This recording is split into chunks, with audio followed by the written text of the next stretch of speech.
Welcome to another episode of Search News You Can Use with me, Dr. Marie Haynes. I'm recording this episode on May 1st of 2019, and I think this is probably going to be a really big episode of the podcast. We've got a whole bunch of things to talk about. There was potentially an algorithm update, although it's sort of muddied because Google's, had these issues recently with de-indexing pages. So we'll talk about that. There seem to be a lot of bugs happening on Google's side, so we'll see if we can figure out what's happening there. I've got big news for sites that have manual actions. You definitely want to listen to this if your site has a manual action. There's been some discussion asking whether Google is thinking of removing the disavow tool. Spoiler alert, they're not, but I'll talk about what the discussion is because we can learn a bit of stuff by talking about this.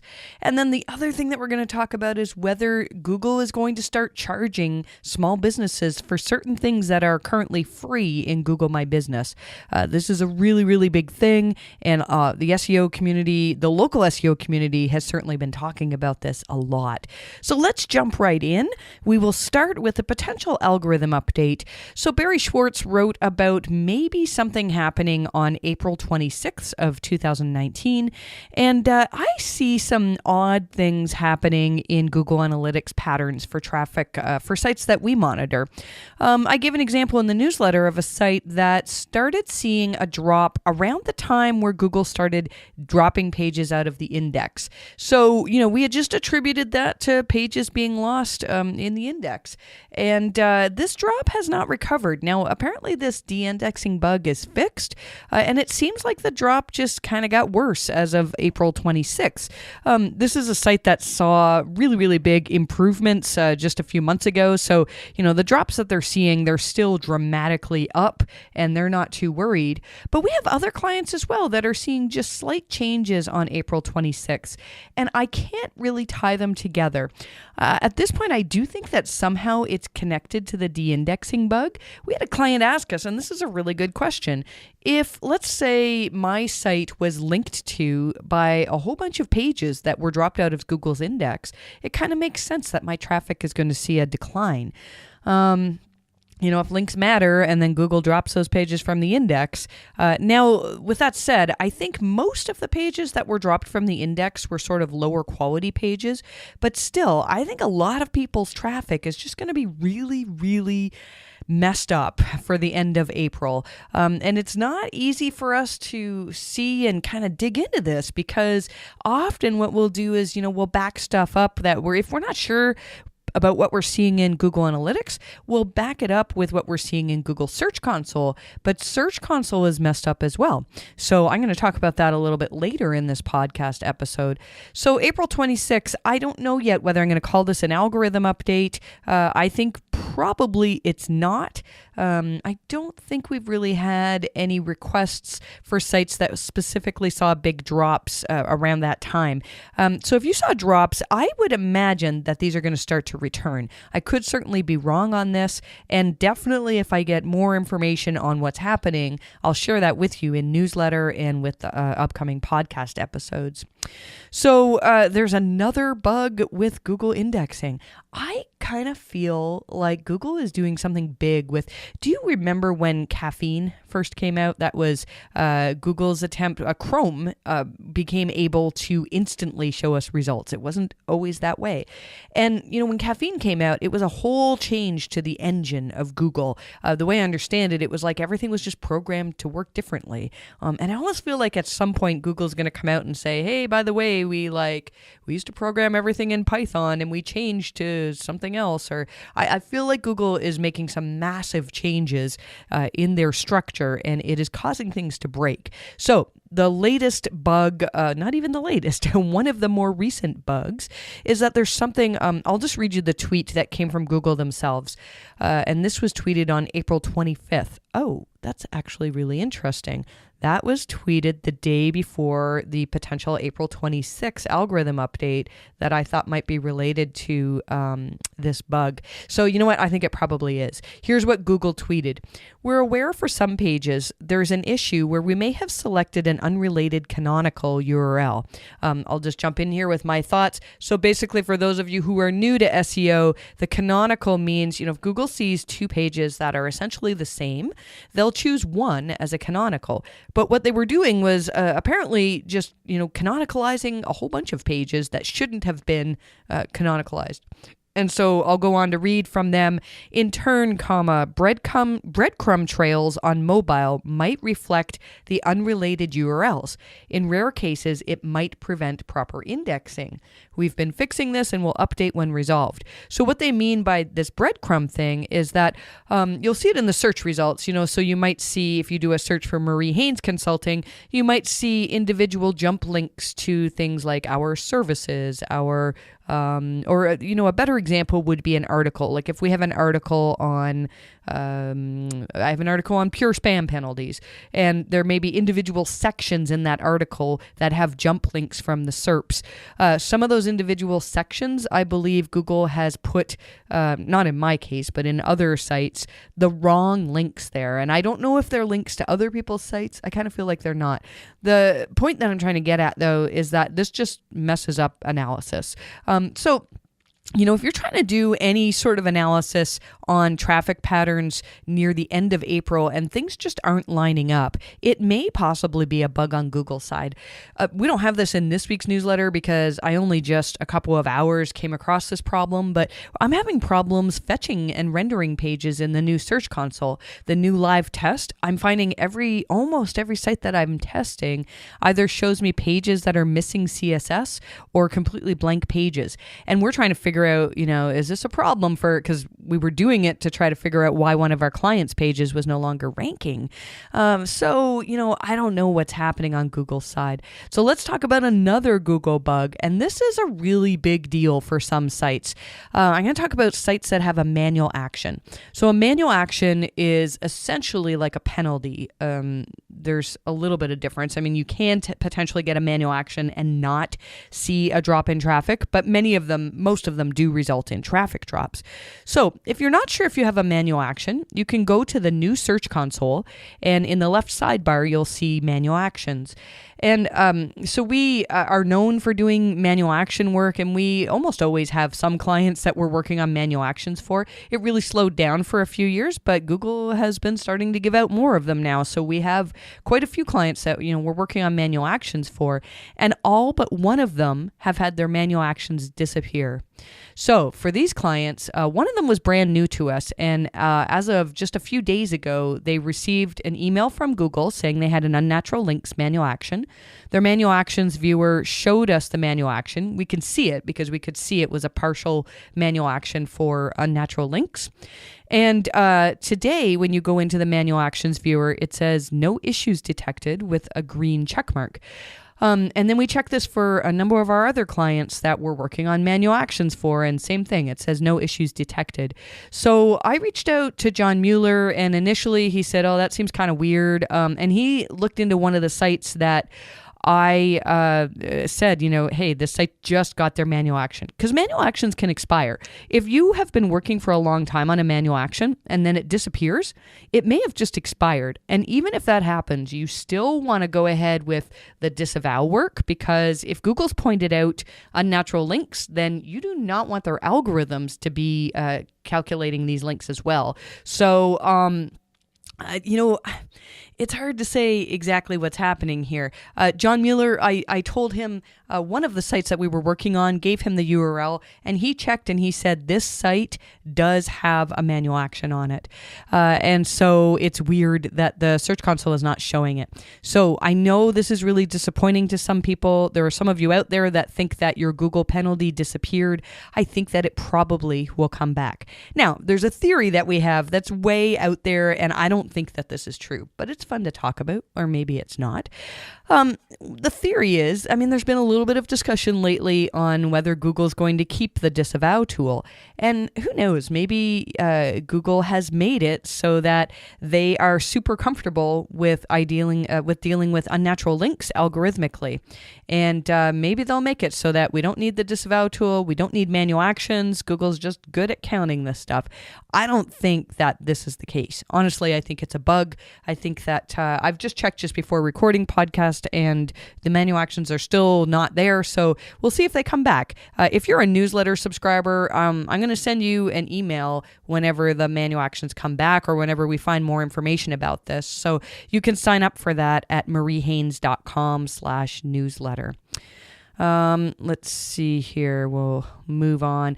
Okay, so when the de-indexing bug happened, and this started April 5th, I believe, and lasted for as long as, until just recently, Search Console has not caught up with this. It seems that whatever data was there from April 9th to 25th was just replaced with the data from April 26th.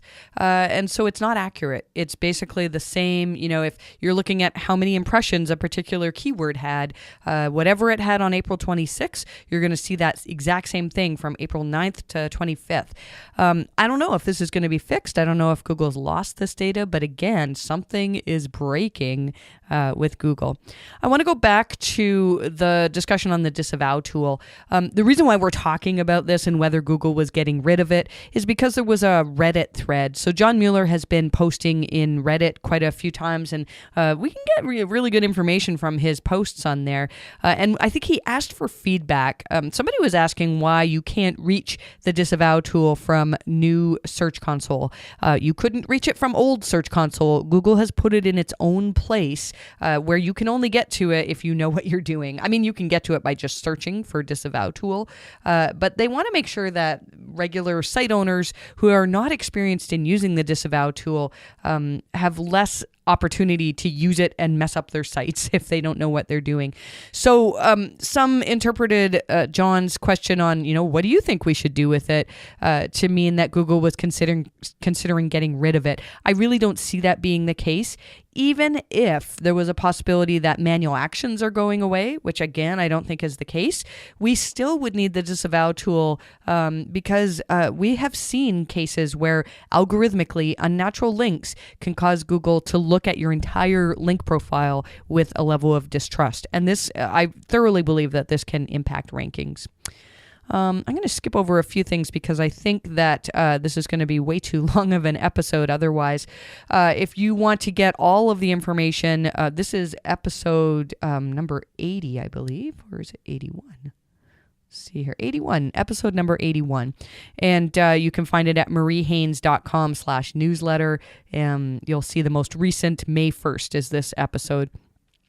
Let's talk a little bit about footer links. So one of the manual actions that we're working on right now is for a web design company. And it's pretty common practice when you're web design that, and I'm sure some of you listening to this are doing this, and I've actually done it years ago. I did some web design. You'd put in your template for your, let's say you made WordPress templates. You would put in the footer web design by, and I used to say, my company used to be called HIS Web Marketing. So I would say web design by HIS Web Marketing. And in most cases, I would link back with my brand name pointing to my website.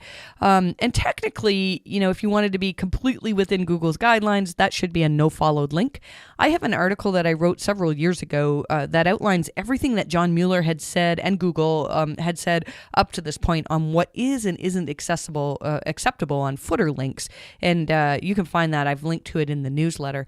The reason why I'm bringing this up is that I noticed somebody else who was having an issue with manual actions disappearing was tweeting at John Mueller, and he also had a web design site. So I think Google probably is starting to crack down on links in footers. Now, initially what this will mean is a lot of sites are going to get manual actions. And then my theory is what Google does is they learn from these manual actions. They learn and they see, okay, they're removing links. How are site owners removing links? What kind of links? Maybe some site owners have shown the web spam team things like, hey, this particular type of link is one that we used as a link scheme, and so we're going to take it down, and the web spam team can learn from that. So, and then down the road, it wouldn't surprise me if we have a big algorithm update where we're going to see a lot of drops in sites that have abused links in footers. And I know I have just caused a lot of people to feel feel ill, probably. If your rankings are based primarily on links from footers, then you're walking on shaky ground. The post that I've linked to in the newsletter that talks about what is and isn't accessible or acceptable for footer links is it talks about some things that you can do to sort of get links from your clients that you've done web design for in ways that are not going to get you penalized. So I would encourage you to read that. Just a little bit of news about Google. Eric Schmidt, who has been with Google for 18 years on the board and also CEO of Google, is stepping down, and he's going to be taking an advisory role, a technical advisor to Google and Alphabet, the parent company for Google. So that's kind of interesting news. I'm not sure what's happening, who's stepping up in his place. Doesn't really affect our actions as SEOs, but I know a lot of you are probably interested in that. This is kind of interesting. A couple people have noticed that they're seeing a Q&A in the search results. And I'm not talking about the Google My Business Q&A. I'm talking about actual organic search results. So SEMrush actually posted a video showing this in action in the Google searches. And they did a search for, I want to say it was like best phone to buy or something like that. And some boxes came up in the search results that basically encouraged the user who's doing the search to answer the question. Do you have an answer to this question? I don't know what this is. I don't know if Google is trying to all of a sudden become the answer to everything and make it so that we don't need websites anymore. But I want to pay attention to this. I want to know if it's something that we can potentially, I don't want to say manipulate, but use to our advantage. So stay tuned for more information on that. Somebody asked a really good question. We talked about these links that would appear in the search results. So the example, Mark Sampson asked this on Twitter. He showed an example of Dick's Sporting Goods, and they have these jump links in the search results for men's running shoes, women's running shoes, Nike running shoes. And what Mark wanted to know is in Search Console, if somebody gets shown that result, so there's a link to Dick's Sporting Goods page on running shoes, and then there's 3 different jump links underneath to other pages or sections on that page, I guess, by Dick's Sporting Good. And what he wanted to know is that 1 impression in Search Console or is it 4 impressions? And it turns out it is just 1. Kind of what I thought, but I know other people have asked that similar type of question before as well. Let's see what else we can cover here. There was another interesting question by somebody who asked John Mueller about this site that saw a massive spike in traffic, like in the nature of, more than 1 million visitors. And, that wasn't traffic, impressions. And then it dropped down again after just a couple of weeks, I believe. And John Mueller said, without any more context, that looks more like things went back to the previous steady state. Sometimes sites suddenly get a lot of visibility, which is awesome, but that doesn't mean it'll stick around. And so this is interesting. I talk about this thing I'm sure exists that I call a honeymoon boost. And I think that Google can give it to new pages, to new websites. If you have, or even pages where the algorithms change and they recognize, there might be actually stuff on this page that users will find more useful than what we're currently ranking number 1. So when that happens, I do think sometimes Google can boost a page into very high rankings. And what they're trying to do is figure out, do people actually click this page? Does having this page in our rankings actually enhance people's search experience? And if so, then that page can stay ranking well. And if not, it jumps back to where it was. So if you have seen that where you all of a sudden you're ranking really well and, then you're not ranking well again, it may be that Google was testing you with a honeymoon boost. And if that's the case, if you drop back to regular rankings, it might be worthwhile taking a good look at that content and comparing it to what's currently ranking to see what you could add so that maybe if this happens again, Google will recognize this page is really the best of its kind. And that should be our goal for all of the content that we're creating. This was an interesting tip from John Mueller again on guidance on when to use structured data. So my apologies for flipping back and forth between data and data. I've mentioned this before. I'm trying really hard to say data, although I think both are applicable, but most people say data. But I don't know. It's really a silly thing to talk about. Structured data. John said that you don't need to mark up like absolutely everything. He said structured data should be representative of the primary object on the page. If the page is a collection of links to articles, that's not an article. So I know there's a lot of SEOs. I think I've probably said this before. Schema everything. Schema, mark up everything that can be marked up, but use common sense. So a common area where this is misused is where people try to get review stars on things that don't actually have reviews. And so if you're adding schema for things that don't actually exist on the page, you could potentially do more harm than good. Let's see here. This was a cool little tip from Glenn Alsop. And he said, if you're trying to find out when a website was created or when a business rebranded or something like that, he says, open up the logo on almost any WordPress website and look at the folder structure to see what date they uploaded that image. So you can look at, because WordPress tends to put things in folders that are based on year and month. So that's kind of a cool trick that we could take advantage of. This is interesting too. I did not know this. Thank you to Dan Schur for this tip. If you, I'm sure we've all done this where lately Google has been showing us our Search Console results from the search results. So for example, if I rank for Google Penalty Expert and I do a search for that, I'll see in the search results my Search Console data for clicks and impressions and average position and things like that. That can be annoying because I don't want to see my own results, especially if I'm taking a screenshot for clients. I mean, yes, I could go into incognito and do it, but a lot of the time it's just kind of annoying. So apparently when you see those results, there's a drop down that says, don't show Search Console results for this site or for any of my sites. So I did not know that. So if you're tired of seeing that, you can opt out of it, apparently. Another thing you can opt out of is featured snippets. So this is a very interesting story. Apparently, Wikipedia had a page that had a very incorrect featured snippet. If you, and I'm not sure if this is still the case now, but if you did a search for how many legs does a horse have, I'm not sure how many people will do that search, but how many legs does a horse have? The answer that Wikipedia gave, and it got pulled into a featured snippet, was 6 legs. And it's funny because it says all horses have 2 legs at the back. They also have 4 legs at the front. Get it? 4 legs, the front legs. That makes a total of 6 legs. But 6 is an odd number of legs for a horse to have. I'm including this because apparently somebody at Wikipedia decided that the way to get this out of a featured snippet was to no index the page. And so there's better options than that. I mean, definitely improving the content so that it better answers the question would be the best option. But another thing that a lot of people don't know about is that you can actually add a no snippet tag. So it's very similar to a robot's no index tag. You can say content equals no snippet, and Google will not show snippets from the content on that page. But this is not just for featured snippets. If you use this, it will also take out your regular snippet. So you'll end up, having nothing under the URL that is there. I don't know if that impacts your ability to rank. I'm guessing no.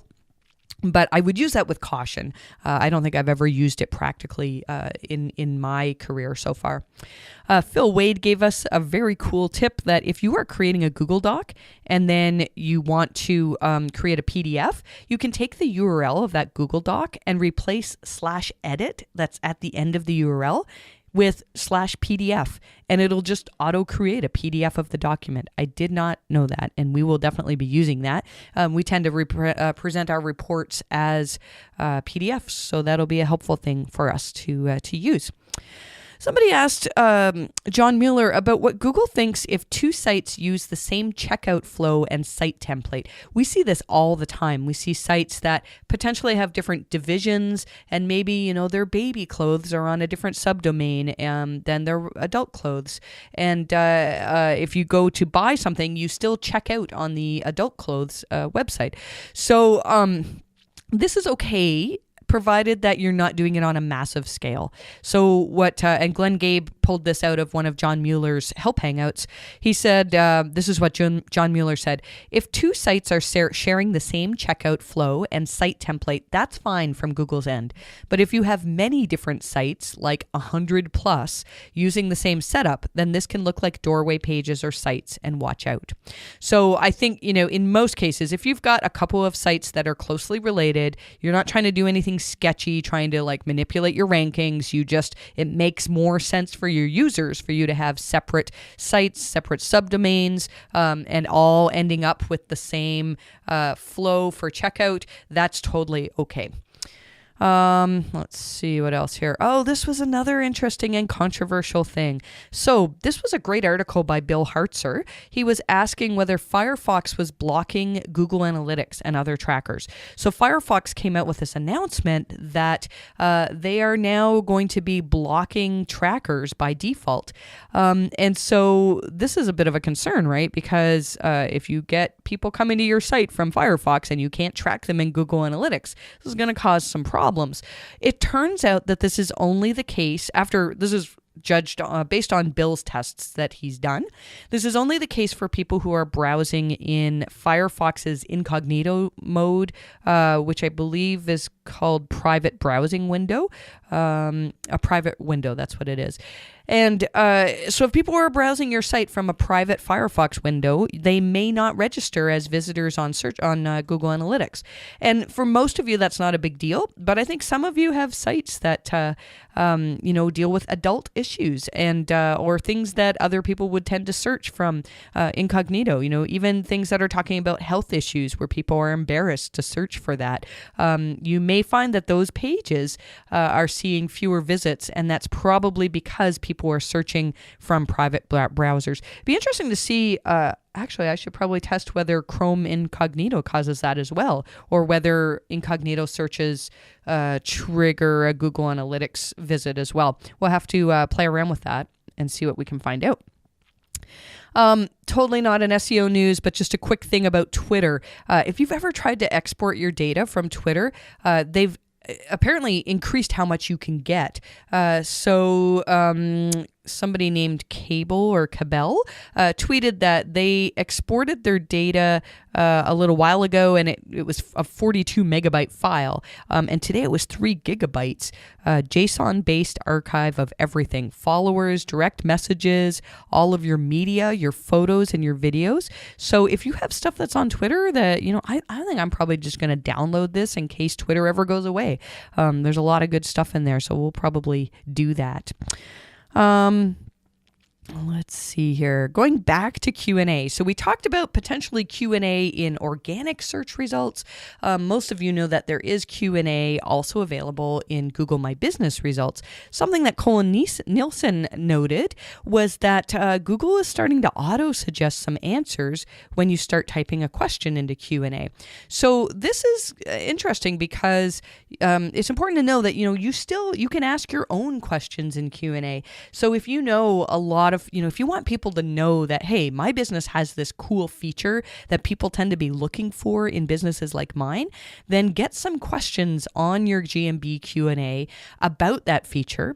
And then if other people are asking questions, you've already pre-populated the answers to be exactly what you want to present for your business. So as people are asking new questions, then hopefully your pre-crafted answers are going to be the ones that Google auto-suggests to people.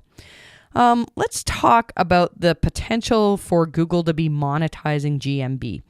This came up on the weekend. I think it was Sunday, because I'm doing really well at not doing a lot of work on the weekends. But then, lately there's been so much Google news that I just couldn't help but get sucked back into Twitter over the weekend. And I saw a number of people tweeting about this survey that Google has put out, gave to a bunch of business owners. The survey was talking about potentially paid services. So Android Andrew from Optimize has this great article. I've linked to it from the newsletter that actually shows the questions that are in the survey. I did most of the survey, and basically what they're asking is whether you would be interested in paying for certain things. They have different packages with different features, and some of these features are things like, would you pay for ads? Okay, well that's understandable. Google's doing that now. One of them is, would you pay to have ads from other competitors removed from your Google My Business profile? That's interesting. There were quite a few other questions as well of things that Google may want to organize from their end. They want to charge, according to the survey, anything from $20 to $70 a month. Now, my tweet was that I think that this could impact, if they went ahead with this could impact the local SEO industry. I'm not saying that $20 to $70 a month services from Google are going to replace a smart and intelligent SEO working on your site. Most of us know the value of SEO, but the average small business owner might not know that. And I think that there are people that will say, look, I wanted to get somebody who could just tell me how to get my listing seen, and maybe Google is making that easier for as little as $20 a month. Yeah, I think it's something we need to pay attention to. With that said, Joy Hawkins reached out, because Joy is very active in the local SEO space, reached out to Google, and Google said that the survey was just one effort for them to help understand how they can bring more value to users. I think it's conceivably possible this was just one employee's idea, and that doesn't mean that Google is going to all of a sudden start taking SEO away from SEOs. Joy's translation is that this is nothing to panic about. It's just a survey. Don't worry. Worth mentioning, though, because this could be something that could come up in the future. Speaking of Google My Business, we reported, I believe, last week that a lot of sites that had received Google My Business suspensions lost all of their reviews, or a good chunk of their reviews, once they were suspended. When their listings came back online, they had no reviews, or many more fewer reviews than before. And this seems to be fixing itself. So what Joy said was, most users who experience their reviews vanish after a suspension are starting to see about half of them return. So we don't know if all of them are coming back here. If this is happening to you, we've got more stuff in the newsletter about this. So I would encourage you to read that, and to also, Joy's got some great resources as well, which we've linked to from within the newsletter. And one final thing that will end with a really cool tool. I didn't know this. Google Analytics has a browser add-on, very similar to what we were talking about before, where you can opt out of Google Analytics from the perspective of somebody who's searching. And so this is really handy for SEO companies. Actually, it's a good idea, right? Because if you're working on a small business website, let's say they get 100 page views a day for a particular page you're working on, it's conceivably possible that as an SEO, you could look at that page 50 times, in the space of a day, and really, really skew the Google Analytics data. So you might want to consider installing this Google Analytics opt-out browser add-on, so that you're not skewing your client's data or even your own data in Google Analytics. Of course, you can set up filters to exclude your IP. That's definitely something that you can do as well. This is interesting to see. We don't want to muddy up the data, especially if somebody like me who looks at why did traffic drop is trying to figure things out. It's good to have the most accurate data that we can. And we made it through. That's all that we have for this week. I wanted to say it just got announced today that I am so proud of this. I'm so excited that I'm going to be speaking at MozCon this year. I've been to MozCon many, many years, and every year I sit there and I say, one day I want to be on that stage, and I'm so excited about it. I'm going to be talking about EAT. I'm also talking about EAT at Search Love in Boston coming up in June. MozCon is in July in Seattle. If you're interested in going to either of those conferences and you have questions about them, then probably the best way to reach out to me for a question like that is Twitter. I'm at Marie_Haynes, and I'd be happy to answer your questions about my thoughts on certain conferences, and hopefully I will get to see some of you at these conferences. I just want to remind you, those of you who are listening to podcasts, that we are now publishing this along with each newsletter episode. So if, it's one thing, you can subscribe on iTunes and Spotify and wherever you get your podcasts, but you can also just listen to it right from the newsletter on our website. So that's kind of cool. And as always, if any of you have the time to leave us a review of the podcast, or if we've worked with you even on our Google My Business profile, we would greatly, greatly appreciate that.